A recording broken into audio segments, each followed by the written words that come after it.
You're listening to Miss Style, Strength, and Grace with Deidra Murphy.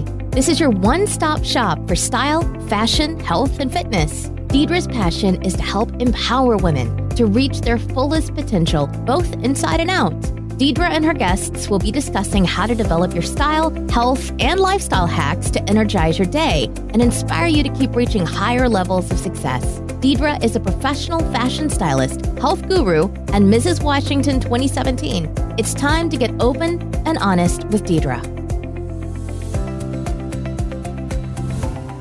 Well, hello and welcome everyone to today's episode. So as I got to thinking about what my next podcast should be about, I realized that a couple of my interviewees and guests on the show have mentioned intermittent fasting. I know it's kind of a mouthful right there. IMF for short, but I'll continue to refer to it as intermittent fasting. And, I've talked a lot with health experts and weight loss gurus and why this is something that's actually really beneficial. Intermittent fasting can be really difficult and it's not necessarily for everyone. So let me have a little disclaimer here. Definitely talk to a health professional or your doctor if you're interested in trying out intermittent fasting or want to learn more about it. Like I said, I've done it personally. I've learned a lot about it. I've done it with success and it can be really helpful and beneficial to your health. But if it's not for you or, you just aren't even interested in it, then definitely figure out what's right for you and your body. So the reason that I tried intermittent fasting was actually a few years ago when I've been at my, lowest points with health struggles. And if you listen to episode 1, I really talked about that in depth as to why I got there. But with everything I was struggling with, I put on 40 extra pounds. And obviously I didn't want that. But when I was starting to get checked out by doctors and figure out, okay, what is going on with my system, I got diagnosed with pre-diabetes. Now, thankfully, it didn't develop into diabetes because I took some action steps right then and there. I had to draw that line in the sand, but it could have easily gone down that road. So my mom's whole side of the family has struggled with diabetes, not only with being born with it, so type 1 diabetes, but even type 2 diabetes, where it develops later in life simply because of poor lifestyle and choices, and usually connected with overweight and being obese. My own grandmother has type 2 diabetes now because of, putting on extra weight and being overweight, and it's just developed into type 2 diabetes. My mom's uncle, who I was actually really close with, had type 1 diabetes. And so I just always remember growing up and seeing a lot of my family members having to prick their fingers and do their insulin tests. And especially as a young girl, it left a big impression on my life, and not knowing why or how they had to live life that way. I remember my mom's cousin has type 1 diabetes, and as we grew up and they would come over to visit, she could never have regular syrup like on the weekends. Like my mom always did a big family breakfast on the weekends and would have like pancakes or waffles, and my aunt couldn't have any of the syrup because it was so high in sugar, obviously. So she would normally bring her own sugar-free products, not just syrup if she wanted to have pancakes with us, but even sweeteners for her coffee. And there's a lot of things we can talk about when it comes to sugar-free alternatives. But anyway, it really did leave a really big impact on my life, and I knew I never wanted to have to struggle with that. So when I got diagnosed with pre-diabetes, I just knew right then and there that I had to turn my life around. And I had to start learning how to heal my body and not putting my body in a constant state of being a sugar or carbohydrate burner for energy, but instead being a fat burner. So that's what, can lead to diabetes, is when your body is constantly using sugar as a source of energy. And then that leads to insulin burnout. And so your body cannot create and produce its own insulin levels to regulate your blood sugar levels. So with intermittent fasting, it's kind of a buzzword right now, but there's a lot of science behind it and science as to why it's actually beneficial.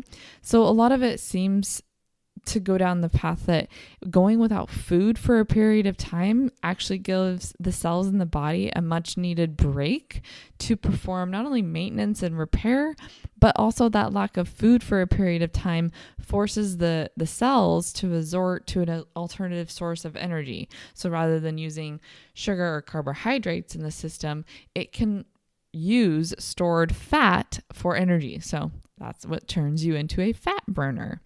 Now, granted, at this point, I was already overweight. I had put on 40 extra pounds and I was in the constant state of lethargy, and I just never had energy, and my pancreas was unable to regulate my system, and I constantly burned that sugar. So intermittent fasting was kind of the shock that my body needed to help stimulate my fat burning so that I could get back into that healthier state, and that would give my pancreas kind of a break and allow it to repair and heal ultimately. So there's kind of two methodologies when it comes to intermittent fasting, and I did one that was more about the days of restricted eating. So we'll talk about both approaches, but by restricting my eating, it gave my pancreas a break, and there's a lot of science behind this theory and as to why it can heal the body. So let's talk about the two approaches to IMF or intermittent fasting. So the first one is having a feeding window from a certain time to a certain time of the day. For instance, maybe you only eat from noon until 7 p.m. and you'd want to end all food consumption by, say, 7 o'clock at the latest, and then you would go as late as you can the next day before eating or breaking your fast. Now, it doesn't have to be breakfast food that you break your fast with, and that's really where the term breakfast comes from, is breaking the fast from the night. So it could be, a breakfast, or it could be maybe your lunch is your breaking of the fast. So you want to try and go as late as possible. Typically, most people that do it this route stick until noon, but even if you can make it till like 11 o'clock and that's your breaking point, then hold off eating until there, and you want to end your eating as early as possible. So when I was in like my serious intermittent fasting mode, I opened my feeding window. I know it sounds weird to call it like a feeding window, but I opened that opportunity for eating at noon, and I made sure I was completely done eating by 7 o'clock at the latest at night. Like I didn't have anything that had any sort of caloric intake post 7 p.m. That way it gave my system a really long break or fast from 7 p.m. until noon the next day. Now, during that feeding time, you still eat your daily caloric needs, but you focus on eating healthy and clean food. Now, if you haven't listened to it yet, I've already done a podcast on why you should eat clean, and I define what it means to eat clean. So I would recommend going back and listening to that episode as well. But you want to make sure you're eating clean, healthy foods. It's not an excuse to eat junk or binge. And we'll talk more about that in a minute. The second approach for intermittent fasting is usually like a 5-to-2 plan. So it looks like written 5-to-2 ratio or 5-2. And it's the other approach where 5 days a week you eat normal amounts of calories. And I would still emphasize eating healthy here. So you're still getting in lots of good vegetables, proteins, healthy fats. And you're not like binging on the junk food or the candy or cookies. And you meet your daily caloric needs within that day. And you're, like I said, you're not eating or binging. So 5 days a week, you're meeting your normal daily caloric intake. But then the other 2 days, you're reducing your calorie intake to about a quarter of your daily needs. So roughly that's about 500 to maybe 600 calories, depending on where your metabolism is at. So usually like 500 calories for women and maybe like 600 calories for men. And like I said, this is not something you do every day, but only twice a week. So that's why it's the 5-to-2 plan. Or on those other 2 days, you can completely fast. It's kind of whatever works best for you. And you can choose whatever days of the week you prefer for those 2 days, as long as there's one non-fasting day in between. So for example, you could do your fasting days on Tuesdays and Thursdays because you'd want a regular eating day in between on Wednesday. So a common way is to, like I said, like Tuesdays and Thursdays, or, whatever works for you. And you still have like 2 to 3 meals, but you're just restricting the normal amount of calories on those 2 days and eating normally, but still healthy on the other 5 days of the week.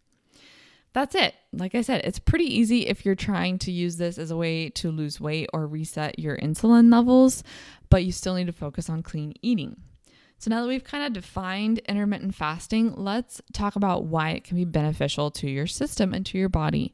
Now, granted, it does have to do with what your goals are. If your goal is to lose weight, this is a really good way to help get you there and stimulate your fat burning mode. But 2, if you want to just kind of maintain, maybe using intermittent fasting here and there can help you maintain the level of fitness that you've already achieved. So it seems to be easier to follow for people than just doing continuous caloric restrictions. So, you hear a lot of people that are like, oh, I'm on a diet. I can't eat that. I'm on a diet. And what happens is they're so used to putting their body into a caloric deficit for days, weeks, months on end. And it can be really strenuous on the body, not only physically, but also mentally. And it can create that kind of like burnout. Or 2, what can happen is when people are constantly doing caloric restrictions, they might have like those off days on the weekend, and then that's when they go overboard and they binge and they're like, screw it, it's my cheat day, I'm going to have whatever I want. And then that's when they go way overboard, and it sets them back 2 or 3 days or even 2 or 3 weeks in their progress. So maybe they've lost a pound between Monday and Friday, and then the weekend comes and they're so used and they're just like burnt out on constantly restricting their caloric intake that they just binge on the weekend, and then they gain that 1 or even more pounds back, and then it's just like starting over again on Monday. Versus if you do like an intermittent fasting, whether it's the 5-to-2 ratio or waiting until noon, it seems to have a little bit more success because you're not constantly restricting yourself, especially on the weekends. So you could strategically plan out your intermittent fasting days to set yourself up for success. It also has been shown to significantly reduce insulin levels. So it might be good for those with pre-diabetes trying to avoid going down that road, like myself. It does usually end up with weight loss when done correctly. So I did it when it sparked my weight loss journey, and I did full on intermittent fasting for about 2 months consistently. And during those 2 months, I only lost like 12 pounds roughly, but it helped me set up for success for losing the rest of the 40 pounds that I really wanted to lose, because it helped me get my body back into fat burning mode, helped me set up for success. And then I didn't use intermittent fasting every single day post that time. I would use it strategically to help me make those goals and really reach the fat and weight loss that I wanted to. And then some studies even show that intermittent fasting can help reduce insulin resistance, as well as help with asthma, seasonal allergies, hot flashes, and even other health benefits. I'm not a doctor, so I'm not claiming these. I'm not saying that they're going to be the case for everybody, but do your own research and maybe just try it out and see if it has any health benefits for you. And you might find that you enjoy doing it, or that it helps you on your journey to reaching your own personal goals. I do have some tips for doing intermittent fasting with success. I know when I first started, it just seemed completely daunting to not eat until noon. And I started out really strict. Like when I first started, it was like, boom, okay, no, I'm not eating until noon. I'm done eating by 7. Like that's it. And I had to kind of rearrange things in my schedule. Like if I had coffee scheduled with a friend in the morning, like I might have to reschedule it to later in the afternoon, just so I knew I wouldn't be tempted to have things that weren't inside my feeding window, or, as the days went on, it did get easier. But my number one tip is that you can still enjoy like that cup of coffee in the morning, but without all the garbage in there. So I had to learn how to like and drink coffee with just a couple drops of stevia in there. So you can use stevia, whether it's powdered or liquid form, but really nothing else in your coffee, because you don't want any calories. You also don't want sugar or other additives that will raise your glycemic level. If you can't handle coffee without all the creams and sugar, then maybe try a green tea or other caffeinated tea or beverage that you can enjoy again without any additives. And like I said, the key here is that it cannot have any calories to it. So most just loose leaf tea, whether it's caffeinated or herbal, doesn't have any calories in it at all. And that, with conjunction of a lot of water, especially at the beginning of your intermittent fasting journey, it'll make it easier to get through the day and make it to that first meal of the day through your calorie restriction, whether it's you're doing the 5-2 plan and you're restricting your overall calories that day, or just opening up your feeding window until like noon or so. I really recommend adding in like coffee or tea. You can even go uncaffeinated tea if you have an issue with drinking caffeine. Teas, especially at night, helped me even after I'd finished eating. So like once I was done by 7 p.m., I'm that kind of person that just like my husband and I love to chill on the couch, Netflix and chill or watch a movie. And I used to be in that mode of like, okay, I'm sitting on the couch watching a movie. I need to